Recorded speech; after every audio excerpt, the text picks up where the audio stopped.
much audible. Go ahead. I would especially like to welcome our speaker, Professor Jonathan Weber, who is an absolute authority on Sartre. It is an absolute honor, Professor, to have an erudite scholar like you amongst us this evening. And we are very glad to have you here. I'm sure our students, research scholars, and faculty members will benefit greatly from your talk this evening. And before we move on to his lecture, I'd like to introduce him to the participants. He's currently heading the Department of Philosophy at Cardiff University, UK. He completed his PhD at the University of London in 2001. Having published numerous articles and essays on Sartre, one can easily say that he's an authority on Sartre and existentialism today. He's the president of the UK Sartre Society. He was also the president of the British Society for Ethical Theory from 2014 to 2019. His research and teaching locates itself at the intersections of moral philosophy and philosophy of psychology. He's particularly interested in what contemporary social psychology offers to current debates in moral philosophy, and in how philosophy and psychology can together be informed by 20th century French existentialism. He is the author of The Existentialism of Jean-Paul Sartre, a book that was published in 2009. He has written and published numerous academic and popular articles on existentialism. His most recent book is entitled Rethinking Existentialism, which came out with Oxford University Press in 2018. And one of the reviews in its appreciation describes it as the only book one needs. So with those words, today he will be speaking on what is existentialism. And with that, over to you, Professor Webb. Thank you very much. I have recorded my lecture in order to make sure that everything smoothly, so I will play that recording, and then obviously I'll be here for discussion afterwards. Okay.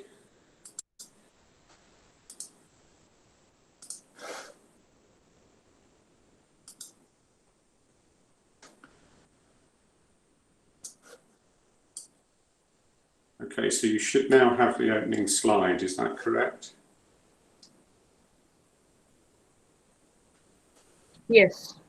Yeah, great.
Dr. Weber, you're not audible. Your recording, it is not audible.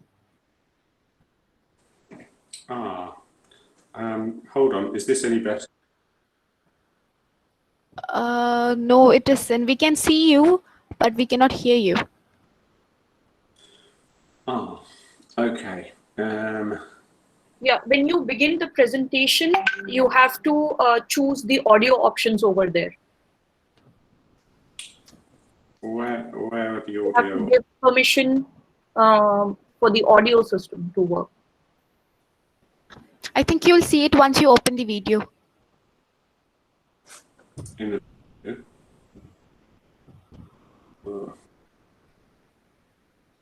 I mean, yes. I mean, that was playing with sound. I don't know where the Oh, present. yes. You have to Present. share your audio with us.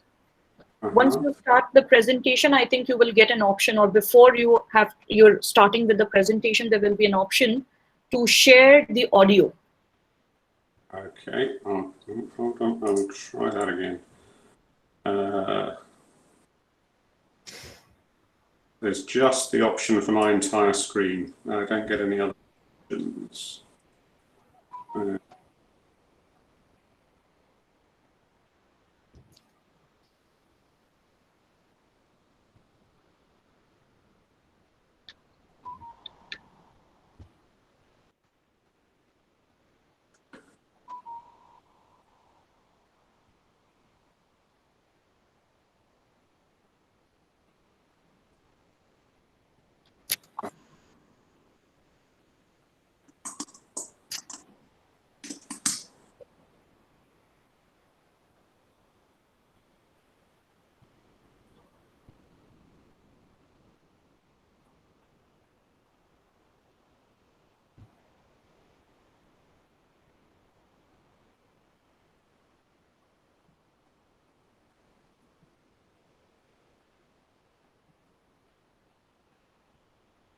I can't see how this is going to work, I'm afraid. Yeah, I can't see how the audio, how I can switch on the audio in this forum.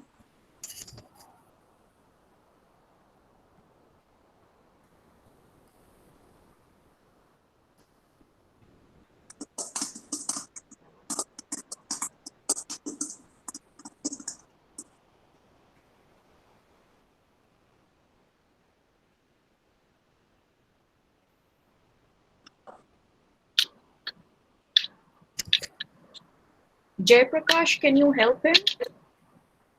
I Jayprakash or don't. Narita? As far as I know, when you are presenting, without audio, you have to just share and present. Whereas when you have any video or anything, there is another option where you have to share the audio as well for it to be audible to the participants. Yes, that's what happens usually. I don't know what is wrong. I'm wondering whether it makes a difference which browser I'm using for Google Meet. Oh, it does make a difference. Are you using Google Chrome? No, I'm not. I'm Oh, using. you have to use Google Chrome. That could Okay. be the problem. Yeah. Okay. In that case, I will need to quickly download Okay. all that.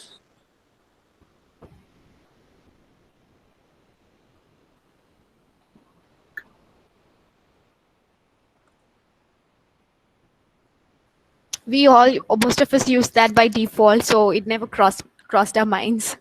Right. Sure. Let's see what's going to happen.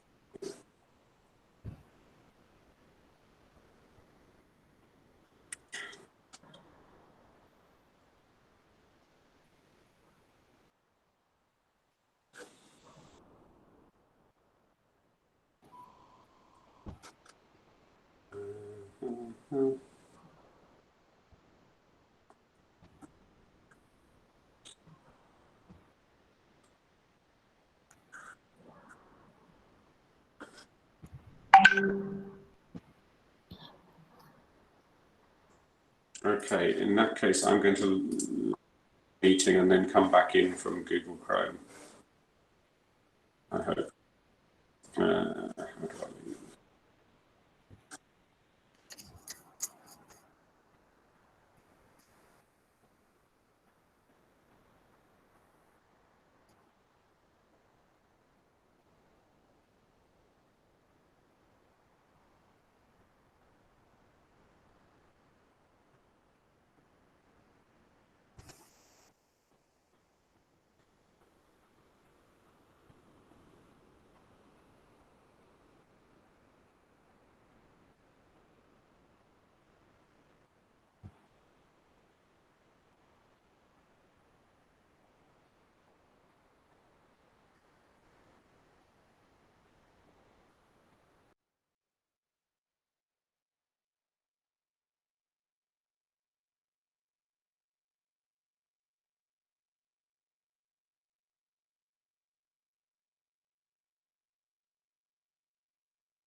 Is Dr. Weber still in the call?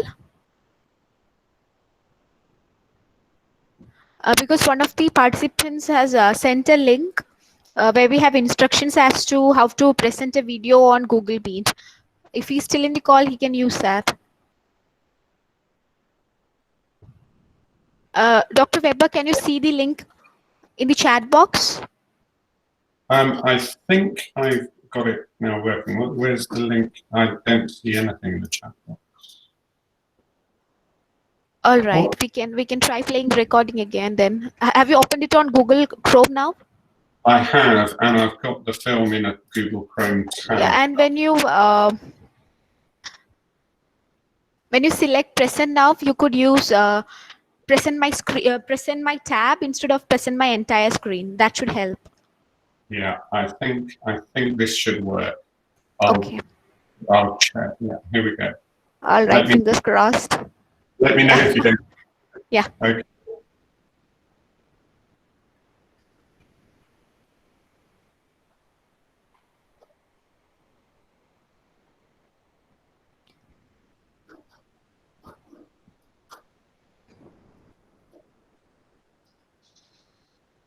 Hello, and thank you very much for inviting me to give this lecture as part of your series on existentialism at Pondicherry University. I hope you enjoy my contribution. The title I've given is What is Existentialism? Because I have a particular view on this, which I've argued for at length in my recent book, Rethinking Existentialism. And it's that view that I want to outline here today. In short, I think that existentialism is an ethical theory, and one which is in many ways structured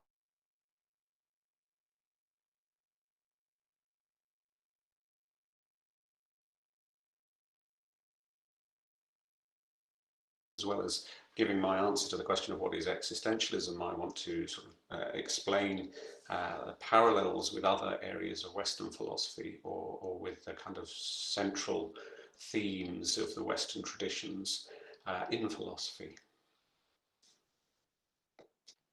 But first, I want to talk a little bit about what the word means and where it comes from, the word existentialism, because I think there has become a problem with this word, which is that if you look up existentialism in a dictionary or in an encyclopedia, or if you get an introductory book on existentialism, I think quite often, in fact pretty much always, you come away without really any idea of what existentialism is. Instead, you get a list of names of thinkers, of writers, maybe of poets, and you get a list of topics that they address, questions that they are interested in answering, and you may get a list of kind of common themes, common ideas among these thinkers. But what you don't really get is anything like a kind of clear definition. What you don't really get is anything that explains why this group of people and this set of publications and this set of ideas are grouped together under this label. And I think there's a reason for that. I think it's because the word has evolved historically over the last 60 to 70 years in a way that has just become more and more inclusive as things get added into the category, because they've got some similarity to what's already there in the category. And what you end up with is a very disparate group of thinkers, ideas, writings, no clear sense of why they're categorized together, and also no clear sense of why some other things are outside the category. I think the time has come when we need to move on from that situation. I think it has actually served quite well in Western philosophy. It's been quite useful to be able to include more thinkers under this category and look for the commonalities and look for the emerging kind of common themes among people who have come to the same questions from very different backgrounds or with very different agendas. But we've got to the point where there's actually now more to be gained by going in the other direction, in trying to isolate what was always really at the core of existentialism and to interrogate that in more detail. And that's what I want to do in a lot of my work at the moment. I write papers on this topic, and I recently published a book called Rethinking Existentialism.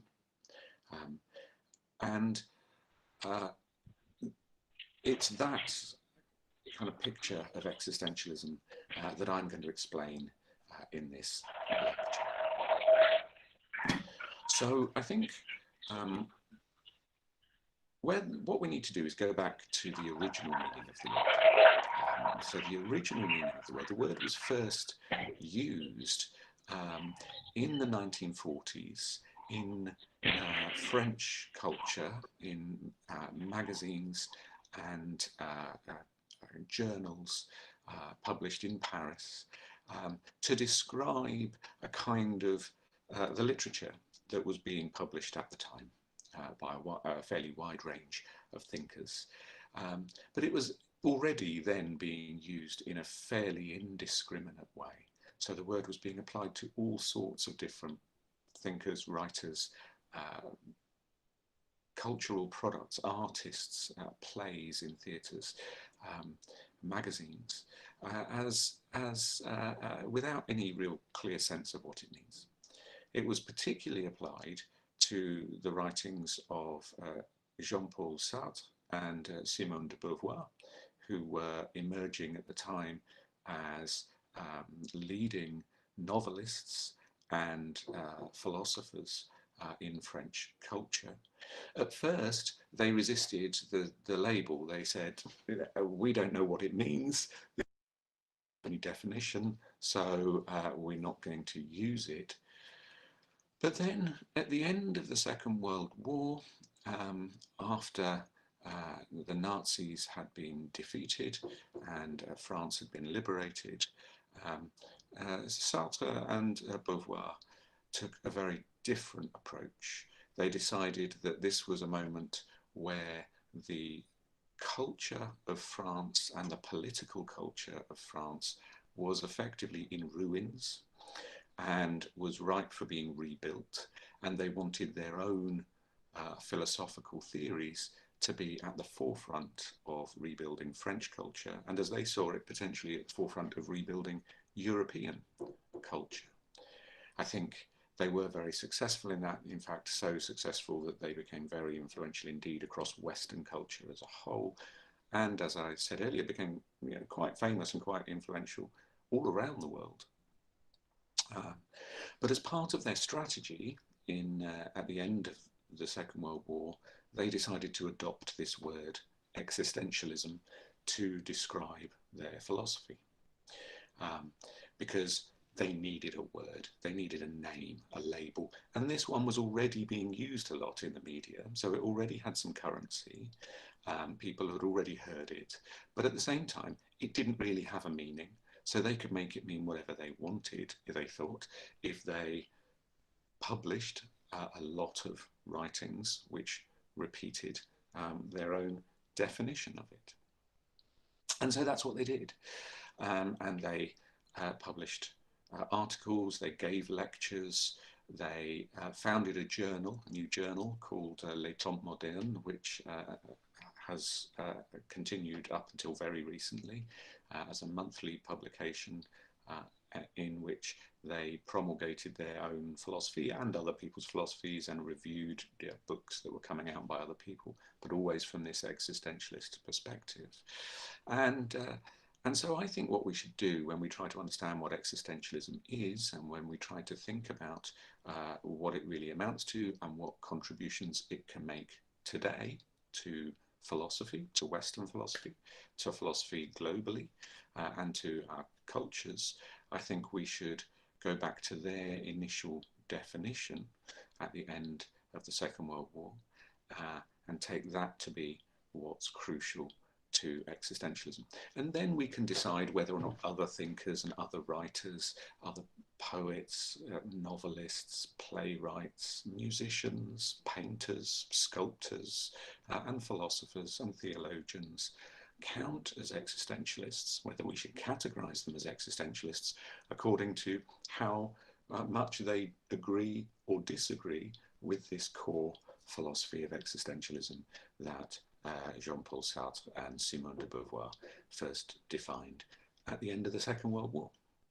So that's what I'm going to do in this lecture, is I'm going to explain some more about what their philosophy was and why I think that's the core of existentialism. And also, as I mentioned earlier, I'm going to say a little bit more about why I think that in some ways existentialism is quite representative of some aspects of Western philosophy and of the way Western philosophy more generally operates.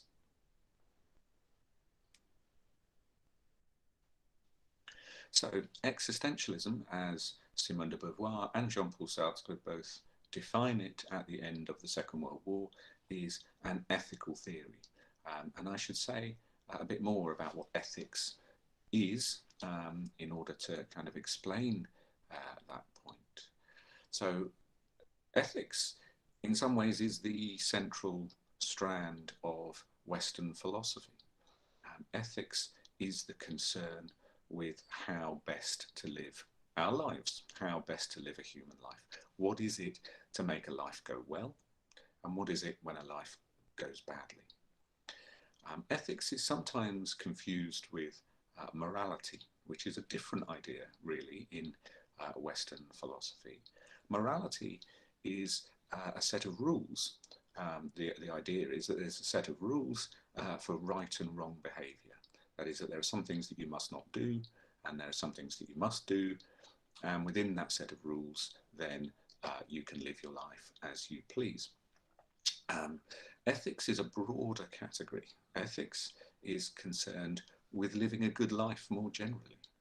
So it may be that in order to live a good life, you have to obey the moral rules, if there are any moral rules. But very few people think that's all there is to a good life. Right? To living well and having a flourishing life, as the ancient Greeks called it, requires more than simply making sure that you don't do bad things and that you do the right things. It requires something else, most people think. And this has been the common strand, as I say, in Western philosophy ever since Socrates and Plato and Aristotle in ancient Greece 2,400 years ago. Socrates thought that ethics was the question of ethics. How best to live our lives is the central question of philosophy, but also of all human inquiry. Because why do we care about the answers to anything else, to any other question? Well, because presumably those answers will help us to live good lives. Right? So that still raises the question of what it is to live a good life. What does that mean? The answer to that question, according to Simone de Beauvoir and Jean-Paul Sartre at the end of the Second World War, when they're defining their philosophy of existentialism, is often summarized in a single word, and that word is authenticity. So both Beauvoir and Sartre think that the best way to live is to live authentically, an authentic life. And they see authenticity as a kind of virtue, that is, as a character trait, a way of living one's whole life, an attitude towards life that, if enacted, is the best way to live. But what does authenticity mean? Well, it means living a life that expresses who you really are. Okay, so to be authentically yourself. Obviously, that idea then needs some more unpacking. In order to understand what that means, obviously, you need to understand more about who you really are. And this, again, is a move that's quite common, I think, in the history of Western philosophy. Okay, so you start from the question of how should we live, a question about what is best to do, what's best way to live our lives.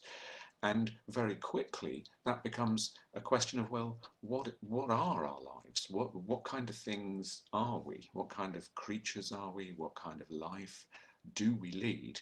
And then the idea is that you can answer the question of how best to live by thinking more about the kind of creatures we are and the kind of lives that we lead. That's a common theme, again, in ancient Greek philosophy. It's common to Socrates and Plato and Aristotle. Their ethical theories are mostly theories of exactly what human beings are and how we work, and the kinds of lives that we lead. And you get similar thinking across the great thinkers of Western philosophy, similar ideas, for example, in Thomas Aquinas, or in David Hume, or in Immanuel Kant, or G.W.F. Hegel. And here we see it again in the works of Sartre and Beauvoir. Their language is authenticity, but what they mean is living well your own life. And that is in part a question of what it is to be human, what it is to have the kind of life that we have. And their answer to that question focuses on what they call human freedom. So if you wanted a slogan, a short, catchy little phrase that would summarize existentialism, I think then this is the phrase, which you find in both Sartre's work and Simone de Beauvoir's work, that we should respect freedom, human freedom, as the foundation of all values. That is, that human freedom is itself a valuable thing, but not only that, it is the fundamentally valuable thing. Other things are only valuable because human freedom is valuable. That's their basic ethical idea. So what the kind of lives that we lead, the kind of creatures that we are, is characterized by a kind of freedom that we have, and that is essential to being human, is essential to being living our kind of life. It's what makes us different from other animals, even intelligent animals like dolphins or chimpanzees. Certainly makes us different from cats and dogs and trees, right? And that not only is that freedom valuable, it's what makes anything else valuable that is valuable. So other human activities, other human endeavors, other achievements, they're only valuable because they're expressions of human freedom. Ultimately, what's fundamentally valuable is human freedom. That's the basic kind of existentialist idea, I think. Now, obviously, that raises a further question. Well, what do they mean by freedom? What is this freedom? What are they talking about? And there is another slogan that gets used here sometimes. Sartre kind of gave a definition of this in a short three-word phrase, but I don't think it's a very helpful phrase, to be honest. So what's often quoted is this phrase, that to understand human freedom, you have to understand that for human beings, our existence precedes our essence, whereas for other things, its essence either precedes its existence, or its essence and existence are kind of coterminous. They begin at the same time, whereas for human beings, our existence precedes our essence. Now, I don't think this is a very helpful phrase for him to have used.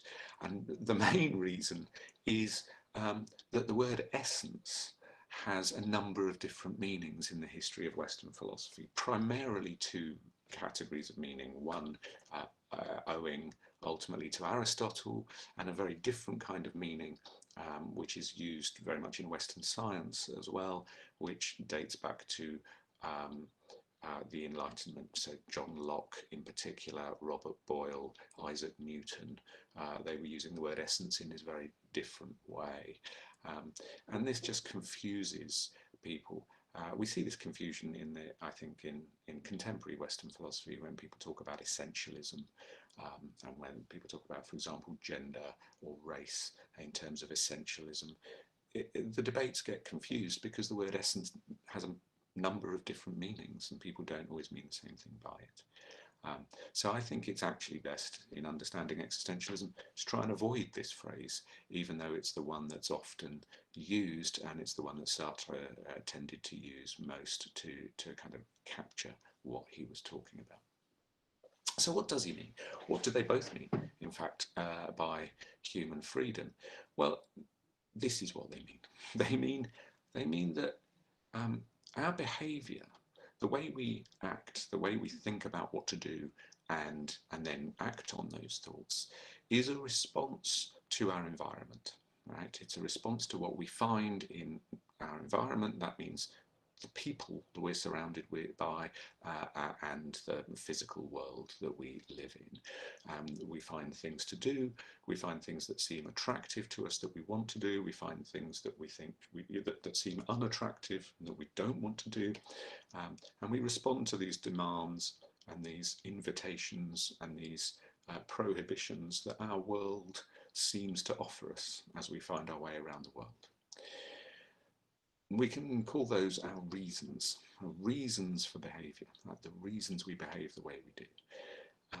Now, the idea of existentialism is that we actually exercise a certain amount of freedom, not just in the way we respond to those reasons, but actually in what those reasons are, in the set of reasons that the world offers us. So the idea is that the world, how we experience the world, the reasons that the world seems to offer us to behave one way or another, are in fact reflections of our own commitments, of what we already think is valuable, right, and what we're already trying to achieve. Now, the word that Sartre and Beauvoir use here is the word project. So the idea is that I as an individual, you as an individual, each have a set of projects, and the way the world seems to you and the demands it seems to make and the invitations it seems to offer are really reflections of those projects. Right? It's because you're committed to the things you're committed to that the world seems the way it does. Now that might seem abstract. So here's one of Sartre's examples, which I think is quite a nice illustration. His example is the signs that tell us to keep off the grass. Right, so imagine you're in a formal garden, in a public park or some other kind of garden. Sartre himself is thinking here of the Luxembourg Gardens in the centre of Paris, near where he lived. And here's a photograph I can show you. You can still go to the Luxembourg Gardens. You can still see the little signs that say "keep off the grass." What are those signs, right? What are they? How do they work? I mean, obviously, they're pieces of writing in French. If you don't understand French, you won't know what they mean. And if you do read French, you will know what they mean. But that's just their meaning. How do they operate as reasons for your behaviour?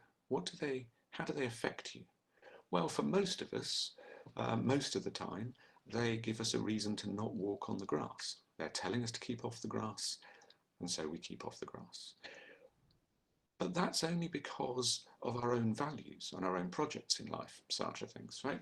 So if you think that it's important to obey these rules, if you're concerned that if you break the rules, then somebody will come and throw you out of the park, and you don't want that to happen, then you will keep off the grass. But if you're the sort of person who likes to break social rules, right, if you want to rebel against authority, no matter how trivial way that you do it, then the sign that tells you to keep off the grass will look very different to you, right? It'll look like a very good reason to go striding straight across the grass. So the idea here, obviously, is that the sign has its meaning. It's a social construction. It's a piece of language, which itself is social, right? It tells you to do something. But what significance does that have for you? Well, that depends on you. That depends on what you care about. It depends on what you're trying to achieve in life. It depends on your strategies for trying to achieve what you value and what you care about in life. And that's just one little illustration, but Sartre and Beauvoir think that that exemplifies how everything actually appears to us. Everything that appears to us as important or as inviting or proscribing particular behavior ultimately only does so because we have certain projects, things that we value and ways of trying to achieve them. One of the most fundamental things that most of us, pretty much all of us, value is staying alive, right? So lots of things seem to us to be things that we shouldn't do. Why? Well, because they're dangerous. But that's only if we actually value our lives and we actually care about staying alive and not getting injured. So that's another kind of example. So this is what they mean by human freedom. It's that the reasons in our environment themselves reflect our own commitments. Not only that, but our own commitments, our own projects, which are the goals we're trying to achieve, the values that we have, and our strategies for trying to achieve those things. Those projects are things that we can change, that we have freedom over. Okay, so this is how deep the freedom runs. We're free to respond in the way that we want to respond to the reasons that our environment offers us, but we're also free to change the projects, the goals, the values, and our strategies for achieving them, which are themselves what shapes our environment into the set of reasons that we find there. So we actually have control over not just in how we respond to the reasons that we find in our environment, but also in what those reasons are. And that's, according to existentialism, that's what's most fundamental about human life. That's who you are, right? Is your set of projects and your freedom to change those projects. And there isn't really anything else that's fundamental to who you are, to what explains your behavior, why you do the things you do. You do them ultimately because you're committed to the things you're committed to, and it's up to you whether to remain committed to those things or to change those commitments. And that's how deep freedom runs. So that's the basic idea, I think, of existentialism in Jean-Paul Sartre's work and in Simone de Beauvoir's work. But as I said, we should take that to be the work that really defines what existentialism is. And the basic idea is that you are your set of projects and your freedom to change those projects.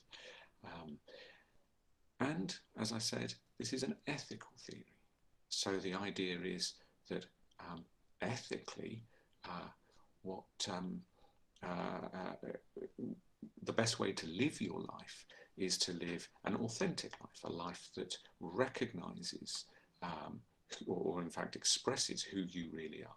And that is expresses who you really are as the set of projects that you have and as your freedom to change those projects being your own choice and your own commitments that you don't need to continue with if you want to change them.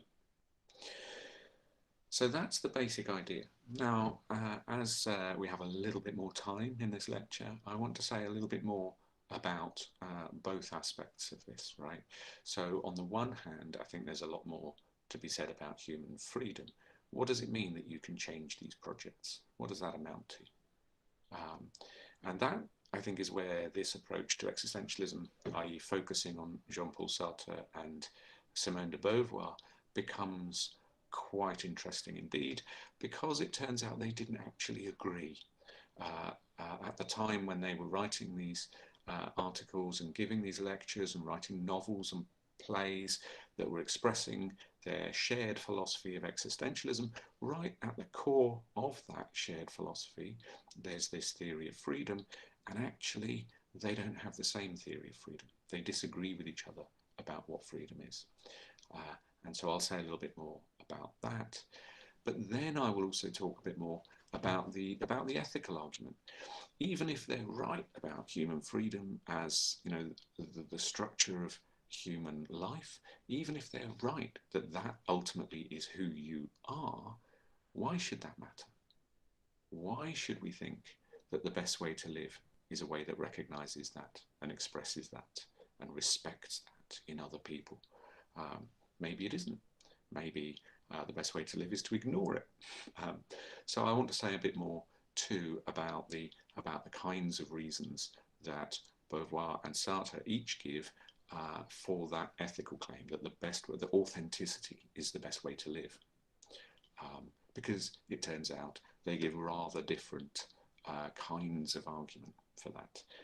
And I think they're different in a very interesting way, particularly in a way that illustrates one of the fundamental tensions that you find in Western philosophy all the way through from, well, not necessarily all the way back to ancient Greece, but from pretty soon after Plato and Socrates and Aristotle, you begin to get this tension between two different kinds of approach to ethics.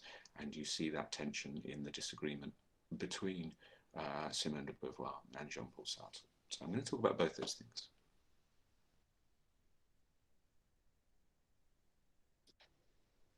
So, as I say, existentialism rests on this idea of freedom, this idea that we have the freedom to change the projects, or we have freedom over the projects which themselves generate the reasons that we find for our behavior and that we respond to in our actions and in our thoughts about how to behave. And that, interestingly, Jean-Paul Sartre and Simone de Beauvoir at the time, when they're defining existentialism and in the writings that define it in exactly this way, seem to disagree over exactly what existentialism therefore amounts to, because they disagree over the nature of freedom. So the first view I want to explain is Sartre's view, which is probably the more famous of the two, partly because he emphasizes it in a lecture called Existentialism is a Humanism, which is one of the most famous publications in existentialism. In fact, it's one of the most famous and best-selling publications in Western philosophy. And in that, Sartre explains his theory of what he calls radical freedom.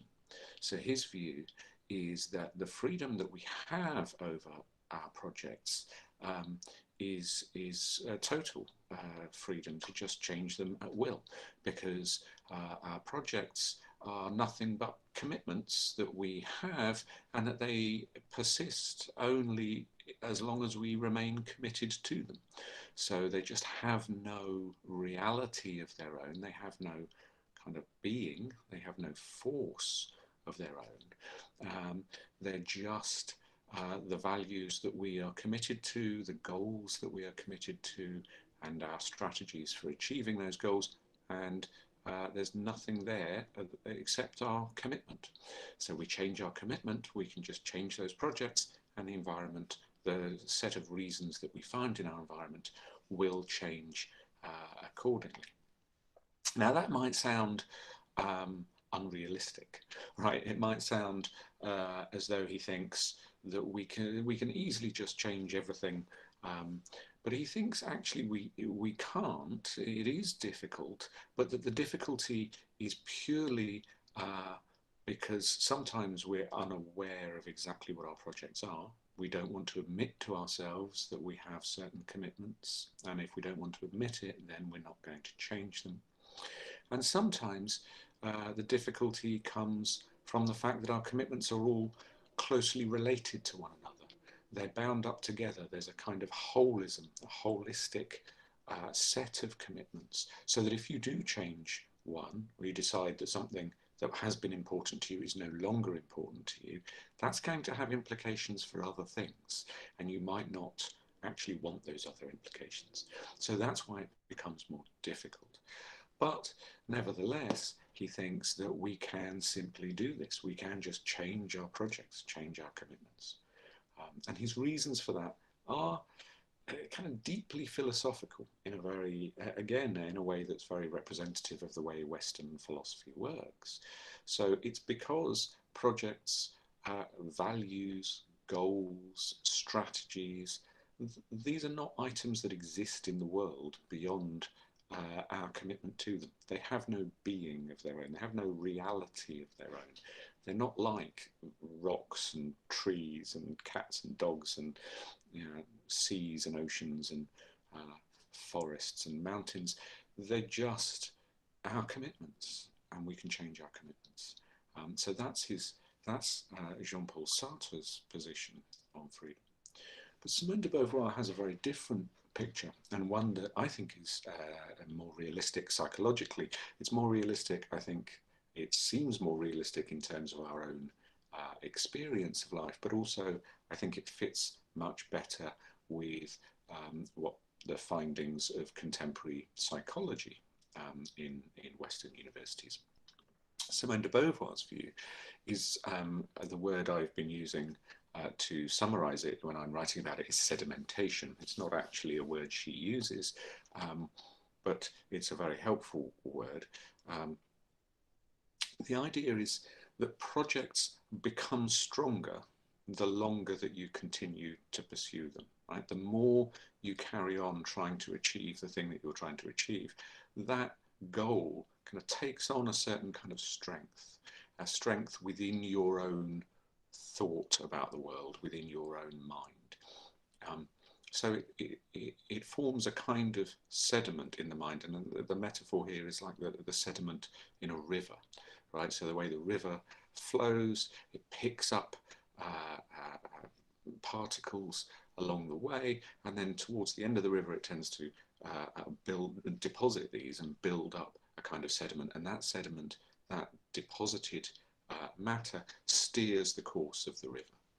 And there's a similar, so that metaphorically, it's a similar idea, right? The more you pursue a particular kind of goal, the more that begins to kind of shape the directions in which you think, and the more kind of embedded it becomes in your outlook.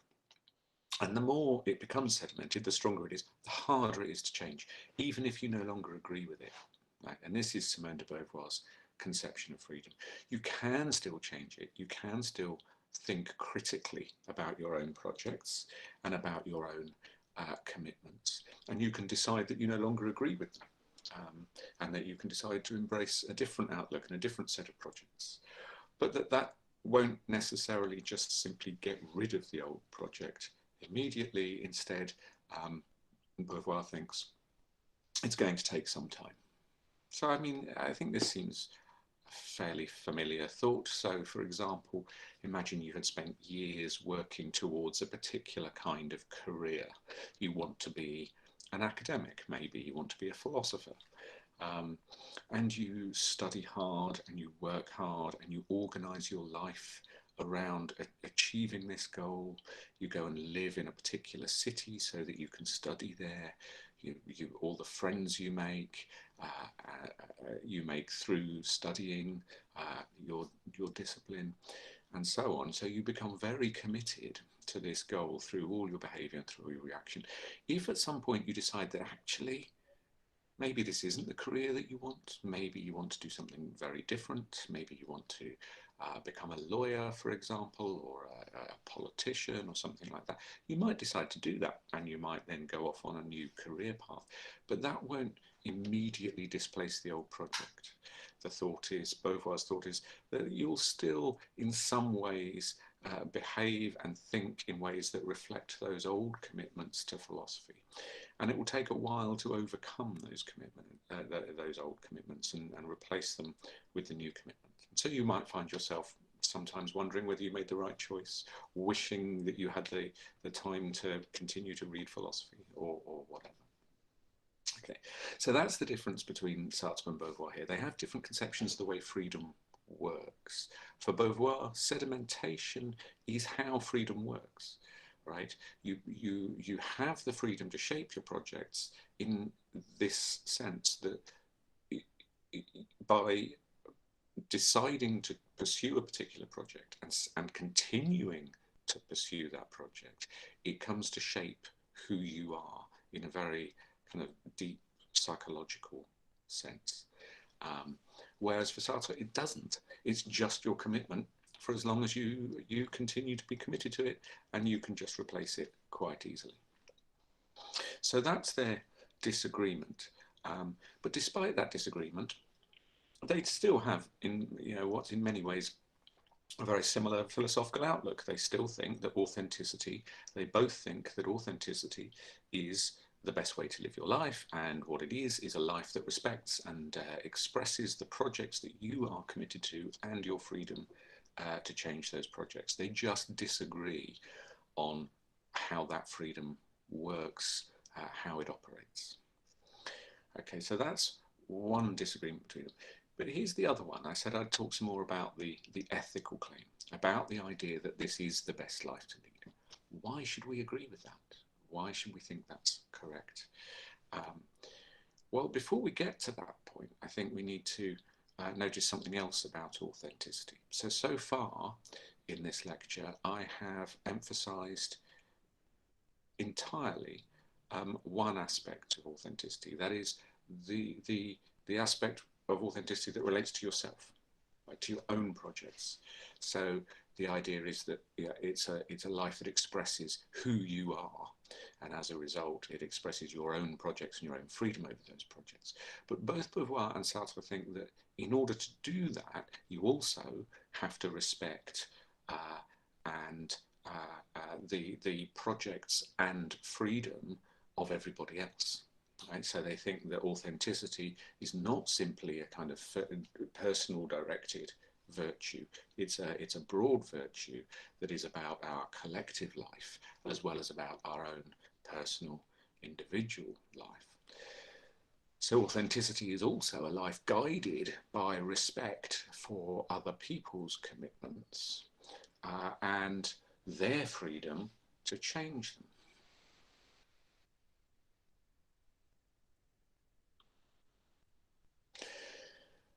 So this is the crucial question. So why should we agree with that? Why should we agree that authenticity is a good thing? And why should we agree that authenticity involves a respect for other people as well as a respect for oneself? Now, Sartre and Beauvoir give different kinds of answers to this, and as I said earlier, this also reflects, I think, a tension in the history of Western philosophy. So it's an interesting kind of insight into the two main sort of strands of ethical thinking in Western philosophy. So Sartre's position at this point in his career is one that can be described as a eudaimonistic position, a theory, a form of eudaimonism. That's an ancient Greek word originally. Eudaimonism just means having a good life yourself, right? Having a good soul. Literally, it means having a good soul or a happy soul. So a eudaimonistic argument tends to say, look, you should behave in this way because you will have the best life, you will have the most enjoyable life yourself. That's the reason why you need to live that way. So it's a kind of purely ethical view. It's just interested in what's the best life for you. And Sartre thinks that if you don't respect people's projects and you don't respect people's freedom, and you don't live in a way that respects your own projects and your own freedom, then you're just going to have a frustrated life. right? You're going to fail to achieve the things that you're trying to achieve, and you're not going to know why, and you're going to continue, everything's going to continue to be doomed to failure, and you're going to find yourself living a life of despair and unhappiness. This is why existentialism has a reputation for being a very miserable and unhappy philosophy. It really isn't. What it's intending to do, what Sartre is intending to do here, is diagnose unhappiness. He wants to say, look, there's a deep reason why a lot of people are very deeply dissatisfied with their lives. People are often deeply unhappy with their lives, and they suffer despair and depression and anguish and anxiety. And he thinks, look, this is all because we're approaching it wrongly, because we fail to understand that what life's really all about is the projects that you're pursuing and the freedom that you have over those projects. And if you do understand that, and you can live an authentic life, then it isn't a life of despair and anguish and anxiety, and you're much better off and much happier and much more fulfilled as a human being. So that's his kind of argument. It's, as I say, a eudaimonistic argument. It's exactly the kind of arguments that you would get from Socrates, Plato, Aristotle, most ancient Greek thinkers, and some ancient Roman thinkers think in this way too, and I think that's what's influencing Jean-Paul Sartre here. And it is a strand of thought that is common throughout Western philosophy.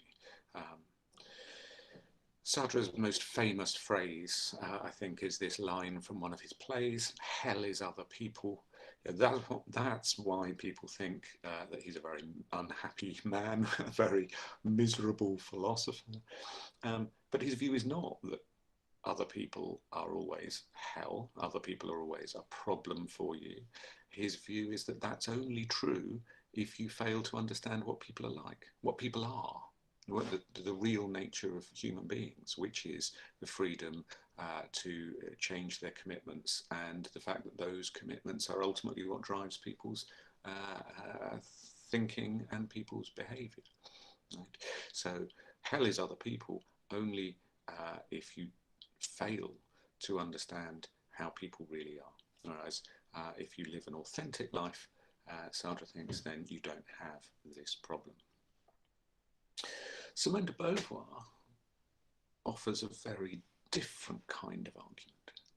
Simone de Beauvoir thinks that it's just morally required that we respect freedom in ourselves and other people. We just must do it. Right? It's not because it gives us a better life. It's just a moral requirement.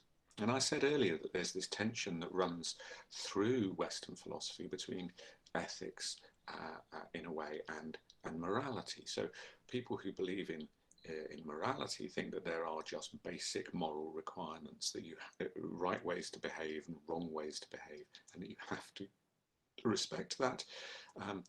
And one central problem in Western philosophy is explaining where those come from, why we have there are these moral rules, and another one is explaining why we should care about them. Why should we actually be motivated to obey the moral rules? And it's in answer to those kind of problems that people are attracted to the eudaimonistic style of argument that Sartre is an example of, and that ancient Greek philosophers are examples of. They answer that question straightforwardly. They say, oh, because there are some ways of living that are just better for you. You're a human being, you're a particular kind of creature. And if you live in accordance with that and respecting that, and respecting that that's how all the people around you are as well, your life will just go better. It's going to be more enjoyable, it's going to be more fulfilled.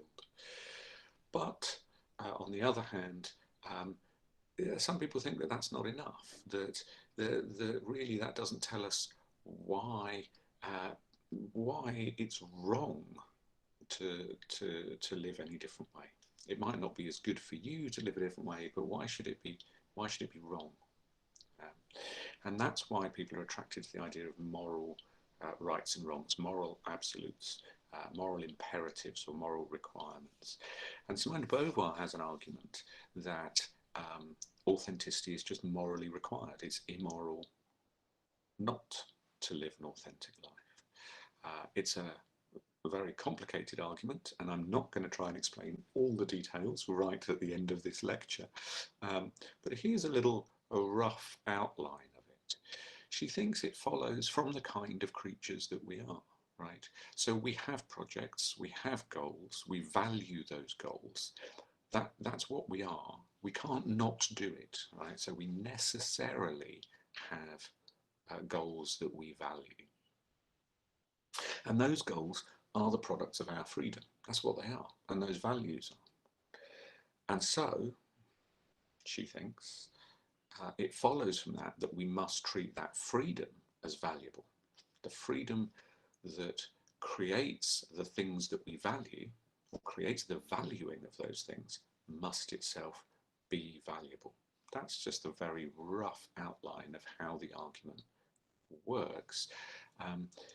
I've written about it in a lot more detail, and you could, if you were really interested in this, follow that up in my book or elsewhere. And I'll say a little bit more about that right at the end.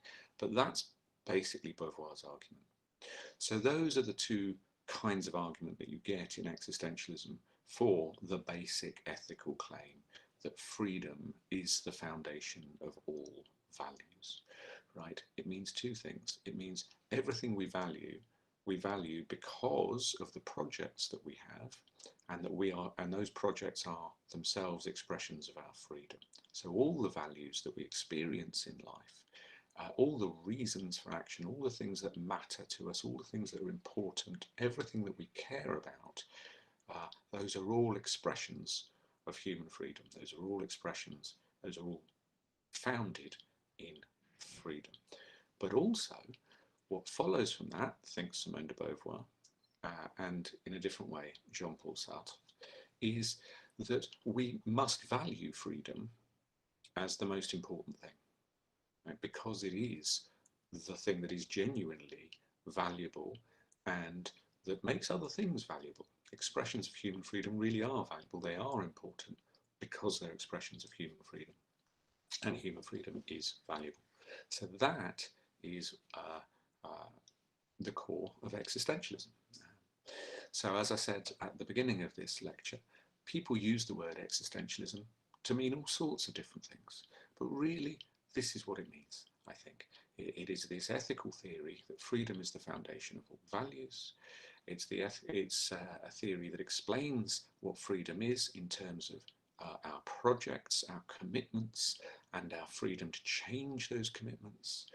There's some room for disagreement over exactly how that freedom works. Sartre and Beauvoir disagree, and there could be other theories too. Those would all count as forms of existentialism because they all are views of human freedom as the foundation of all values. So when we ask whether some other artist or poet or writer is an existentialist, what we should understand ourselves to be asking is, do they agree with this theory? Do they think that freedom is the foundation of all values?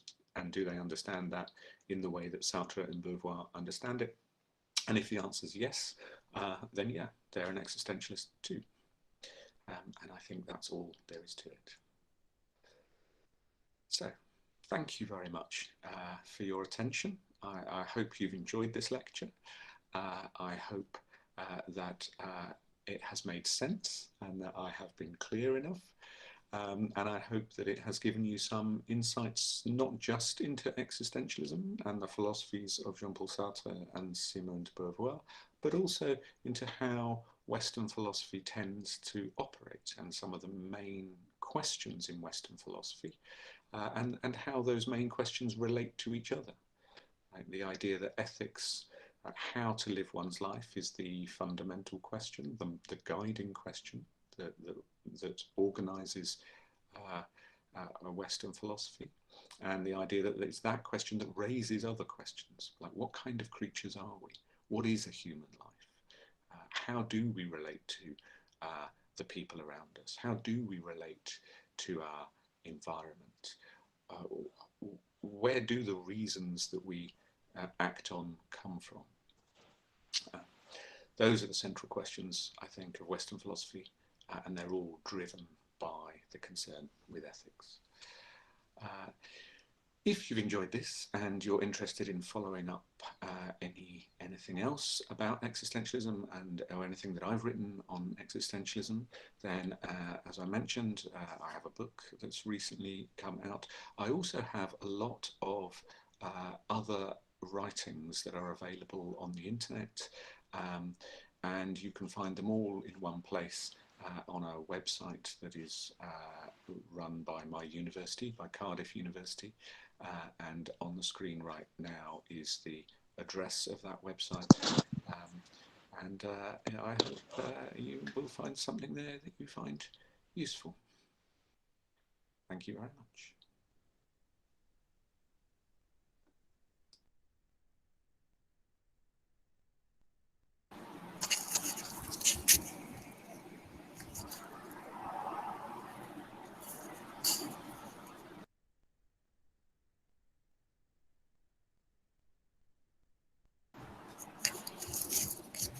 Thank you very much, Dr. Weber. Can we take questions now? Is there something you would like to add to it? I don't have anything to add now. I'm happy to take questions. So can I read out the questions? I think you can also see it in the chat box, but I'll read them out anyway for the benefit of everybody else. Mm-hmm. And am I audible? Yes, yeah. Yes. So Anupam Devnath asks, if Sartre had lived today, when studies in neuroscience is showing that we have a sense of will that can be manipulated, but free will is an illusion, then how would he have? Then how would he have responded to such scientific claims? Yeah, it's a good question. I think there are kind of two kinds of answer to this. One is that to dispute the claim that neuroscience has really shown that. So, I mean, a lot of the experiments that seem to show or have been cited as showing that free will is an illusion are disputed, right? Whether they really do show any such thing.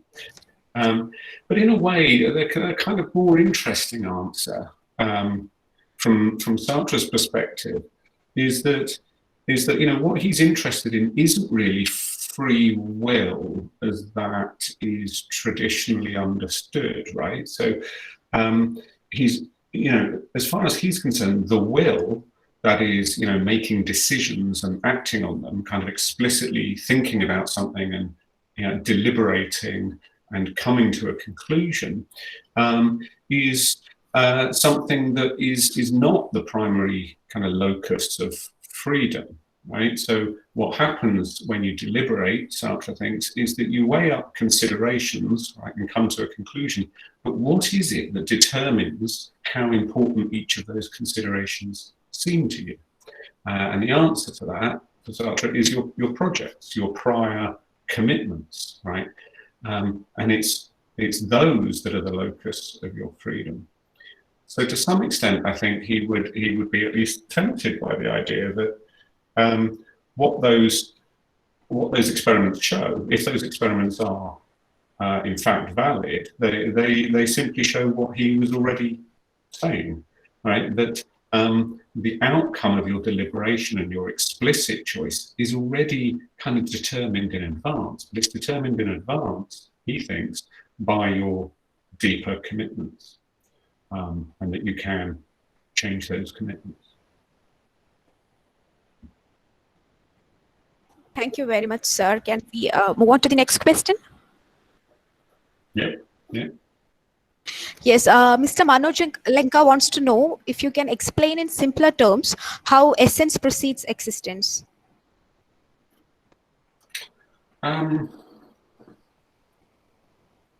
Yeah. Well, I mean, to some extent, my talk was aimed at explaining that in a lot of detail all across the talk, right? So, as I said in the talk, I don't think that's a very helpful phrase, partly because the word essence has a number of different meanings. But primarily, I think what Sartre is getting at is the idea, well, when he's talking about an essence, I think he means it in this Aristotelian sense of the set of properties of an object or a thing or a person that explains why they behave in the ways in which they behave, why they do what they do. And he thinks that for other objects, and he thinks, I think, for other animals, that essence is kind of fixed. The reason they behave the way they do is just a fixed fact about them to do with their physical makeup. But for human beings, it isn't. It's a matter of your projects, your values, what you care about, and your commitment to those values. And that is something that you can change. So it's not something that's a fixed part of your existence. It's something that's under your control. That's the view. Thank you, sir. That's an interesting way to look at it. And I think I misquoted Mr. Lenka. I said how essence precedes existentialism, but what he had asked is the opposite. In fact, he asked how existence precedes essence. Sorry about that. And the next question is from Kritikumar Ramanuj. He asked how to figure out existentialism in any work of art, literary art to be particular.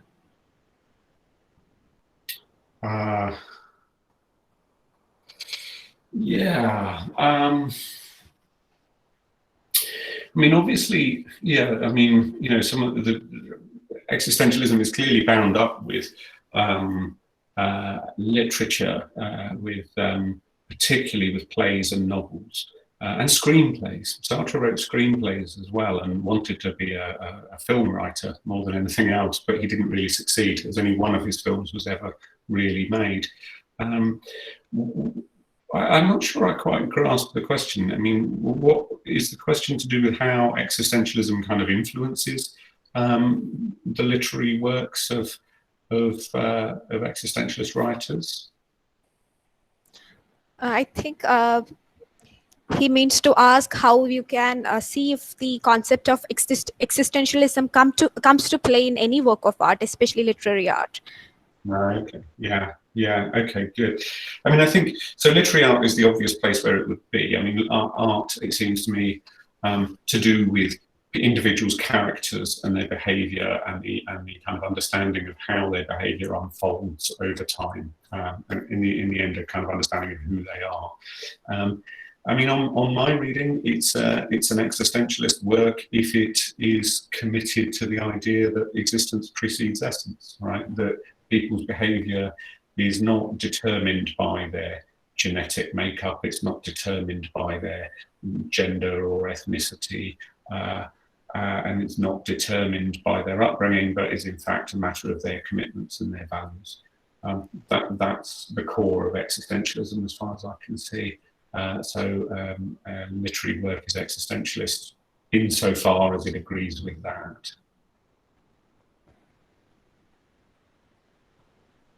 All right, sir. Thank you very much. Next, we have quite a number of questions from Anupam Devnath. I think I'll club some of them. So he asks, which wave of existentialism are we currently in? How is existentialism different from humanism? Yeah, I mean, so Sartre defined existentialism as a form of humanism. And I guess in some ways it is. I mean, what he wanted to distinguish it from was forms of humanism that saw human beings as having a kind of fixed nature. So he thinks that there's a form of humanism which is a common form of humanism that sees, thinks there's such a thing as human nature. Human beings behave the way they do because they are human, and celebrates that nature. Sartre thinks that's just a mistake. In fact, he thinks it's worse than a mistake. He thinks it's something that people trick themselves into believing, deceive themselves into believing, because they find it a comforting thing to believe. he thinks that existentialism is a kind of humanism because it agrees. I mean, this is something that I kind of emphasized in the talk, that the foundation of values is, well, human beings, right? And the way human life works is the source of all kind of ethical value, of everything that matters. But he has a particular take on that, which is that the way human beings work is that there is no such thing as human nature, and each individual's existence precedes their essence. And so it's a particular variety of humanism. As for which wave of existentialism we're currently in, I don't know. I think there's something to be said for the view that existentialism is kind of on the rise again. Obviously, it was a hugely influential movement in the late 1940s, but really in the 1950s, and then became less influential in the 1960s and 70s. And I get the impression it is becoming more influential again now. It's not clear why, but if there, maybe this is the start of a second wave. Maybe it is.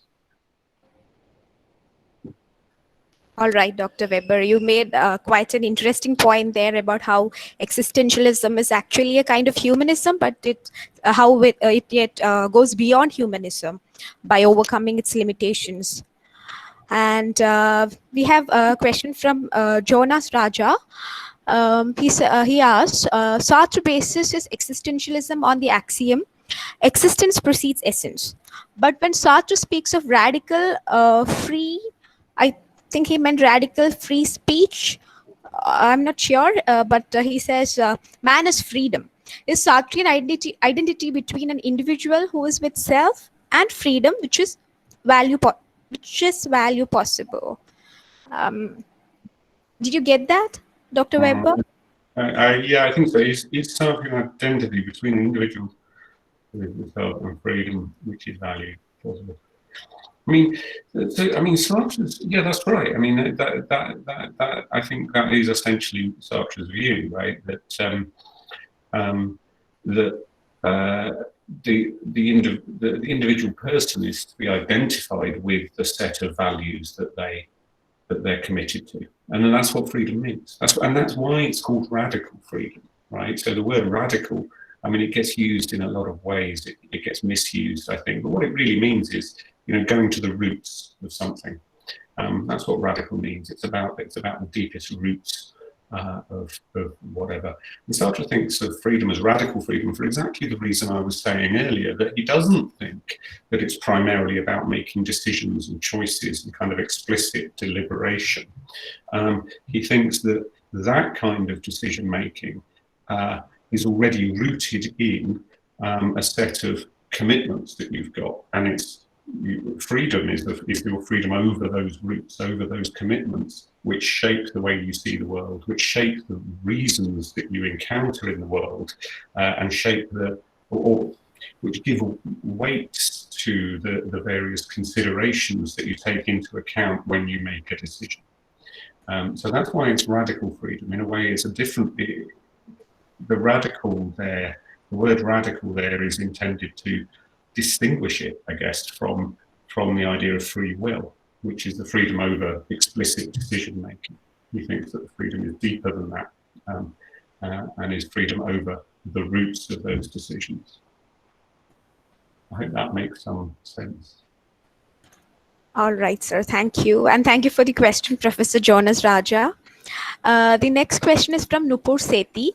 In your article about Boer and the meaning of life, you have epitomized that, according to Boer, living a meaning life in pursuit of genuinely valuable ends therefore requires obeying the categorical imperative to respect human agency. Projects are absurd if and only if they contravene that imperative. Could you please explain this statement?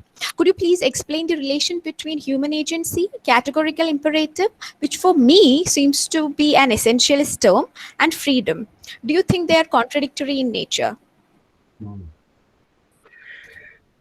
So no, I don't think they're contradictory in nature. I think one of the things about this is that although Simone de Beauvoir develops this argument in her essay Pyrrhus and Silius, and Sartre refers to it, but he doesn't name it in Existentialism and Humanism. So when he talks about the humanism of existentialism, he talks about a kind of imperative of authenticity, but he doesn't really explain what he means by that, or give an argument for it. Beauvoir gives the argument in a book that came out the year before, called Pyrrhus and Silius. And what's one of the many things that's interesting about this is that their view is remarkably Kantian. It's very similar, it seems to me, to the meta-ethical theory that Immanuel Kant argues for in the groundwork of metaphysics and morals. Neither Sartre nor Beauvoir seem to realise this. I don't think they've studied the groundwork of the metaphysics of morals, or not closely, or not recently anyway, when they are writing this. So they've got this, they've developed this very Kantian view, but they've come at it via a different route.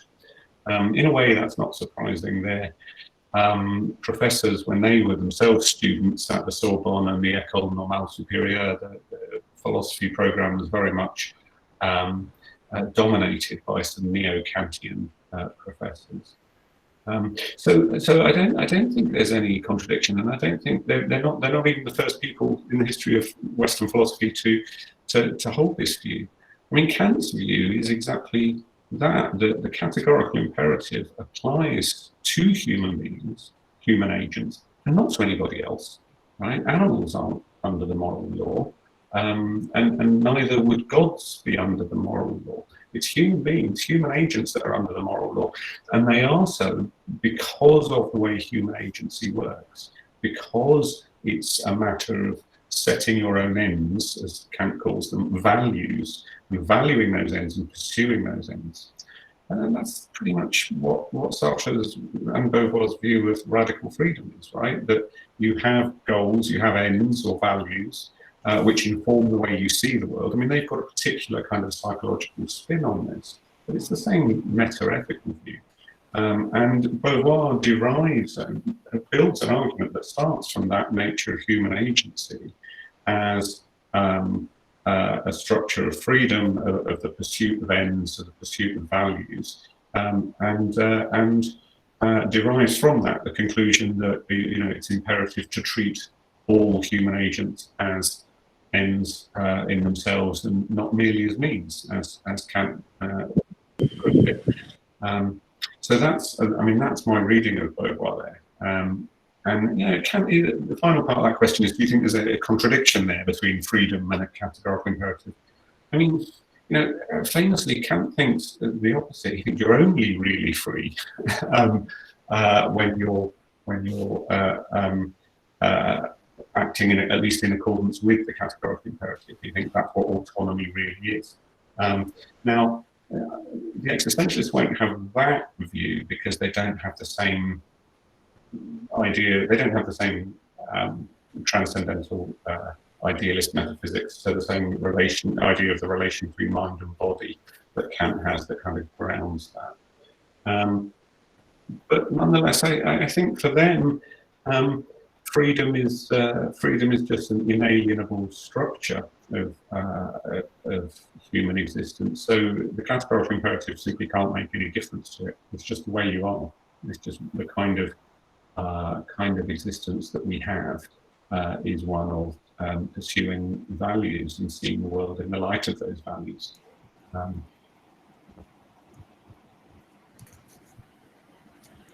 All right, Dr. Weber, thank you very much.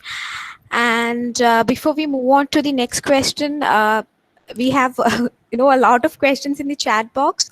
So maybe it would be wiser to mail some of the questions to you, and you can answer them later if you have the time. Maybe, yeah. Can we do that? I probably could, yeah. Yes, but so can we do a couple more? Yeah, absolutely. Yeah, I've got plenty of time to do. Yeah. All right, thank you. The next question is from Joyce Seeley. She asks, if freedom is what we do, if what's been done to us, then does it not strike as a helpless search for meaning in an otherwise meaningless existence, adhering to their own philosophy?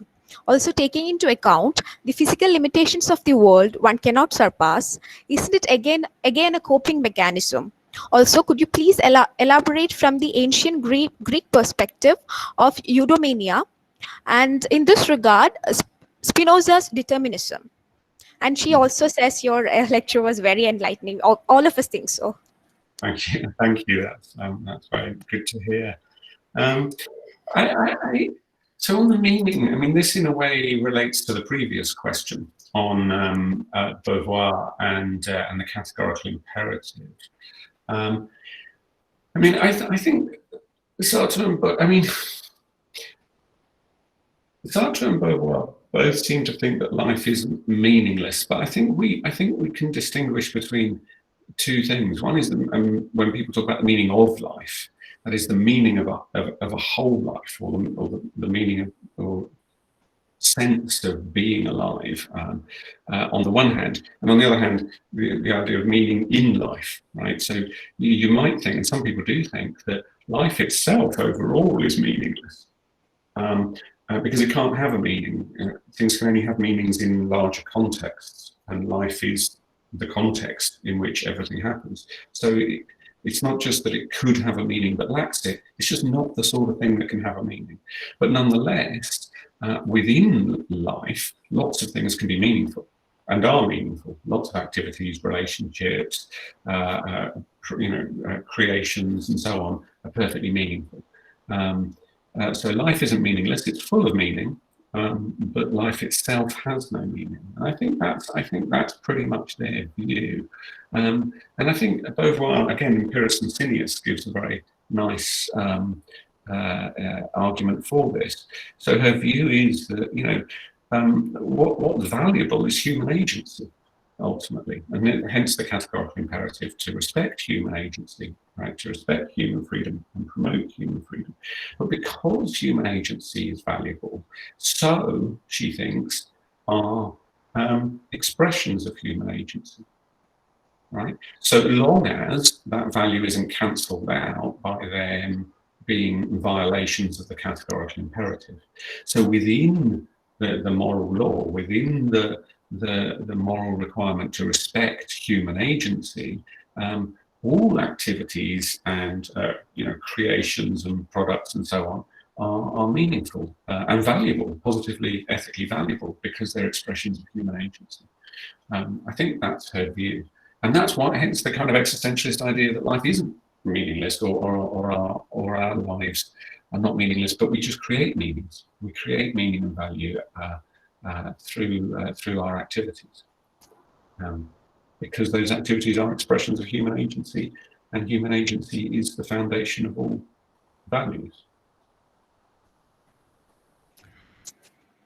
Thank you, Dr. Weber. I think we'll take one last question from Tanya Sharma. We don't want to take too much of your time. Is that okay? It's fine. It's fine. All right. I can also answer that one about Camus very quickly, because it's very similar to what I've just said, actually. I think the short answer is that Beauvoir's essay Pyrrhus and Cineas is sadly overlooked and much more worthy of our attention than Camus' Myth of Sisyphus. But yes, Tanya Sharma's question. Yes. So she asks, is there a viewpoint on what should be the human outlook in a situation where another human being doesn't respect the boundaries and freedom of a fellow human being?